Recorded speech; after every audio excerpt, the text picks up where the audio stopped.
Syed Jawad personal मत होइए। देखिए, आपको आपको आपको मुख्तार के जाने से अगर पीड़ा आपको मुख्तार के जाने से अगर पीड़ा है तो आप किसी का पर्सनल नहीं हो सकते। सैयद जवाद सुनिए ना मेरी बात। सैयद जवाद सैयद जवाद आपकी आवाज नहीं आ रही। मैं ये कह रहा हूं अगर मुख्तार के जाने से आपको पीड़ा है तो मैं इसमें कुछ नहीं कर सकता, लेकिन आप किसी का पर्सनल नहीं हो सकते कि भाई नेता हो, बहुत बड़े नहीं नेता हो तो घर पर्सनल नहीं बैठो, होगा इस तरह मेरे की साथ बात भी। नहीं अगर चलेगी मैं ना नहीं प्लीज। रो लो, अपना हम तो सुनिए कह रहे हैं पूरी रो लो, बात। देश की जनता सुनिए, देख एक रही है, सेकंड, चैनल पे रो भी लो एक भाई, सेकंड, रो भी सौरभ लो, सौरभ जी, एक बड़े सेकंड, नेता बन जाओगे। सौरभ जी, एक सेकंड, सौरभ जी। सुनिए, संविधान की धज्जियां उड़ा के बंद कर दीजिए कोर्ट अदालतें कचहरी, क्योंकि आप चाहते हैं कि फैसला जो है वो सरकारें करेंगी, कोर्ट नहीं करेंगी। अदालतों में नहीं होगा इंसाफ। बुलडोजर चलाइए जाके लोगों पर।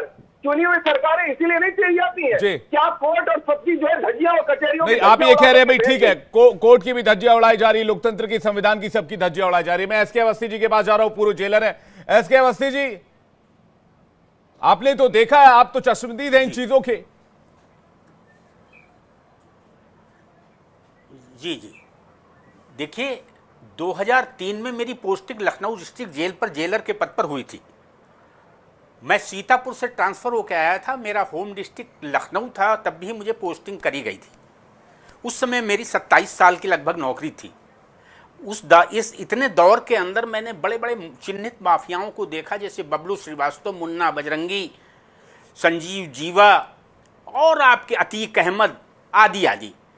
इसे मेरा वास्ता जो पड़ा 2003 में पड़ा, जबकि ये ट्रांसफ़र होकर दिल्ली से आया था यहाँ पेश होने के लिए शक्ति परीक्षण के दौरान, और वहाँ पर पहला इससे वास्ता हुआ था। जब मैंने गेट पर इसकी तलाशी के लिए कहा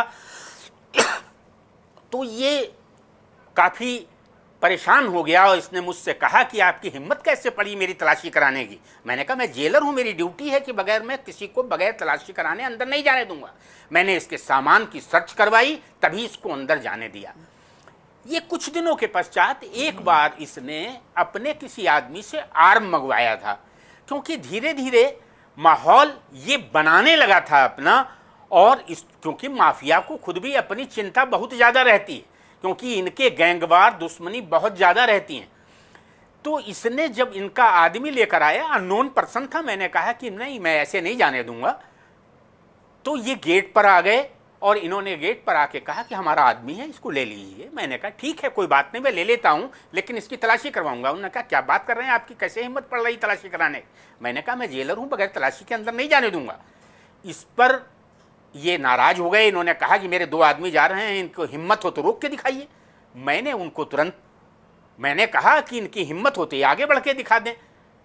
इन्होंने कहा मैं बाहर निकलिए, मूंछ मुड़ा दूंगा। मेरा काफ़ी वाद विवाद हो गया और इसी दौरान इन्हें मालूम था उसके पास पिस्टल है और उससे पिस्टल निकाल कर मेरे ओर तान दी। इन्होंने तान दी भावावेश में, लेकिन ये खुद घबरा गए कि ये तो क्या घटना हो गई।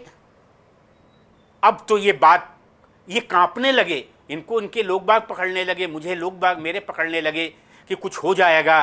क्योंकि इसी जेल पर, लखनऊ डिस्ट्रिक्ट जेल पर RK तिवारी सुपरिटेंडेंट की हत्या कर दी गई थी, गवर्नर हाउस के पास में। यहाँ पर ही अशोक गौतम नाम का जेलर थे, उनकी हत्या कर दी गई थी। 2 यहाँ पर मर चुके थे। लोग बाग मतलब परेशान थे। मैंने तुरंत, इतनी जब बात बढ़ गई तो मुझ पर दबाव बनाया जा रहा था कि आप FIR मत दर्ज कराइए, लेकिन मैंने FIR दर्ज कराई आलमबाग थाने में, और आलमबाग थाने में FIR मुकदमा कायम हुआ और इनको दिल्ली ट्रांसफ़र किया गया। अब देखिए, उसके बाद इतनी बड़ी बात हो जाने के पश्चात 2010 में मुझे गाजीपुर ट्रांसफ़र कर दिया गया। इत्तेफाक ये था कि गाजीपुर से उस समय पॉइजनिंग कांड हुआ था और ये वहाँ से आगरा ट्रांसफ़र कर दिया गया था। लेकिन इसके बहनोई वहाँ बंद थे, 75% स्टाफ उसका था, 90% बंदी थे। मतलब माहौल इसका ही था। इसका वहाँ पर मैंने देखा कि एक पीपल के पेड़ के नीचे एक मंच टाइप का बना हुआ था, जहाँ दरबार लगाता था, बैडमिंटन कोर्ट थी, एक तालाब था जहाँ मछलियाँ पाली जाती थीं, इतना कुछ था। मैंने उसको, ये साम्राज्य ध्वंस किया। काफ़ी जद्दोजहद करने पड़ी। 10वें दिन मैंने अलार्म करवाया, वहाँ पर 18 आदमियों पर इनसाइड पहली बार गैंगस्टर लगाया गया और एक माहौल बना और प्रशासन ग्रिप में आया मेरे। उसके बाद मैं 3 साल रहा वहां पर का ये आलम था कि किसी से मैं बैठने के लिए कह दूं तो वो लेट जाए, आलम ये था। जी जी अवस्थी जी, लेकिन आपने बताया कि किस तरह से आपके सामने रिवॉल्वर तान दी गई थी। अब दानिश कुरैशी जी इस पर क्या रिएक्शन देंगे मुझे नहीं पता। सैयद जवाद बोलेंगे तब तो बहुत लोकतंत्र हुआ करता था, संविधान का राज हुआ करता था, नित्यानंद नायक को नहीं, क्या बताया आपने? मैं सुन नहीं पाया। जी अवस्थी जी, आपने कहा कि सरेआम आपके सामने पिस्टल तान दी गई थी मुख्तार अंसारी की तरफ से। तब मैं ये कह रहा हूं, तब को ये लोग मानते हैं कि भाई तब बड़ा संविधान का राज हुआ करता था, बड़ा लोकतंत्र हुआ करता था, बड़ा जो शासन प्रशासन व्यवस्था बहुत चुस्त दुरुस्त हुआ करता था। आज लोकतंत्र खत्म हो गया। जब ऐसे माफिया धीरे धीरे खत्म हो रहे हैं तो आज लोकतंत्र खत्म हो गया, आज संविधान खतरे में आ गया, आज देश का न्यायतंत्र खतरे में आ गया। क्यों सैयद जवाद? नहीं सैयद जवाद, आपको मिर्ची लगेगी, आप एक सेकंड रुक जाइए, मैं आ रहा हूं आपके पास। आपको थोड़ी तकलीफ हो सकती है मेरे बातों से। जब अवधेश राय को गोलियों से भुना गया तब लोकतंत्र का राज हुआ करता था, तब संविधान का शासन था। जब नित्यानंद राय को गोलियों से भुना गया, 65 मुकदमे उस आदमी पर दर्ज किए गए। अरे हिम्मत है जवाब सुनने की? सर मेरी हिम्मत की बात मत कीजिए सैयद जवाद, मेरी हिम्मत की बात मत कीजिए सैयद जवाद। आप में हिम्मत नहीं है। मैं कह रहा हूँ मेरे हिम्मत की बात मत कीजिए। मैं आपके हिम्मत को चैलेंज कर दूंगा तो फिर आपको अपनी कुर्सी छोड़नी पड़ जाएगी। अरे हमें कुर्सी नहीं छुटा पाएंगे। आपको अपनी कुर्सी, क्योंकि आप नौकरी पे हैं, हम आपकी नौकरी पे नहीं हैं। आपको अपनी कुर्सी छोड़नी पड़ जाएगी। और सुनिए, जैसे आप एक सेकंड सौरभ दुबे जी एक सेकंड रुकिए ना, मेरी बात हुई, मैं पर्सनल, अरे मुझे एंगेज कर रहे हैं वो, मुझे पता है मुझे एंगेज कर रहे हैं।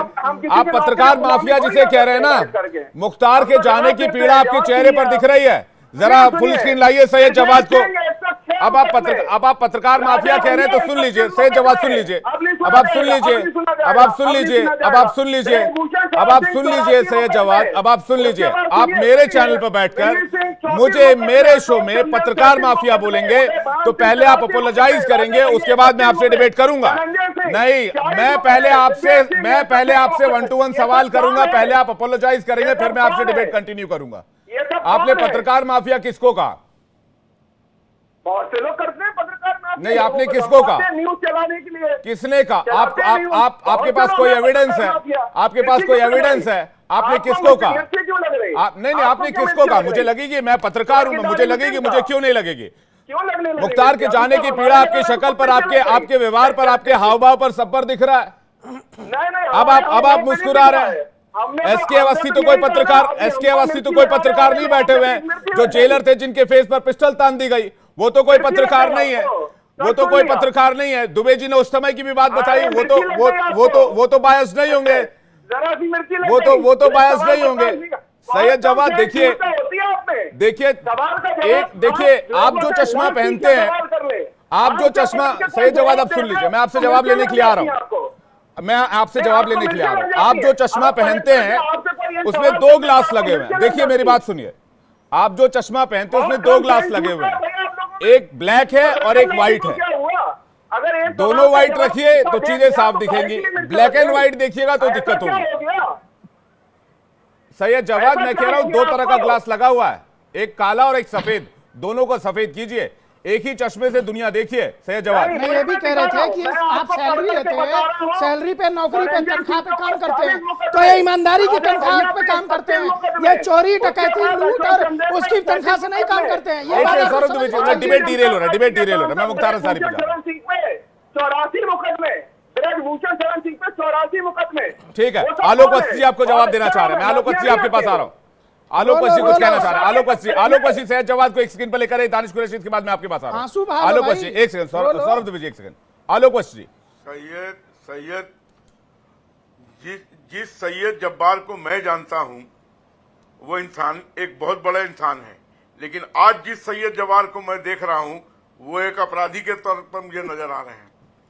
ये सैयद जब्बार बराबर अच्छी बातें किया करते थे, आज ये मुख्तार अंसारी को लेकर ये क्यों इतने उद्वेलित हो गए हैं, ये मैं नहीं जान पा रहा हूँ। अरे मुख्तार अंसारी को राष्ट्रभक्त था, उसने दमन किया था, उसने लोगों की हत्याएं की थी। नहीं, आप माफी मांगिए, आप गलत आदमी का सपोर्ट में खड़े हैं, आपको माफी मांगनी चाहिए। और आप एक पत्रकार पर उंगली उठा रहे हैं, उसको आप माफिया बता रहे हैं। नहीं, बिल्कुल नहीं, आपको अपने कृत्यों पर माफी मांगनी चाहिए। आप गलत बयानी कर रहे हैं। नहीं, कोई भी व्यक्ति अगर मुख्तार अंसारी की मुखालफत करता है तो गलत ही कहा जाएगा, किसी रूप में उसको सही नहीं माना जा सकता है। मुख्तार अंसारी एक भारतीय जनता पार्टी के ऐसे बलात्कारी था, एक दुर्दांत अपराधी था, हत्या, लूट, इस सबका जो पर्यायवाची था। आप ऐसे व्यक्ति के साथ खड़े होकर अपने ऊपर भी उंगली उठवा रहे हैं। नहीं, जिस सैयद जवान को मैं जानता था वो इस तरीके के नहीं थे। जिस सैयद जवान को मैं जानता था वो इस तरीके का आदमी नहीं था। नहीं नहीं, एक सेकंड, कोई जश्न कोई नहीं बना रहे। कहाँ से आ रहे हैं? धज्जियां उड़ा रहे हैं और उसके बाद सैयद जवान, देखिए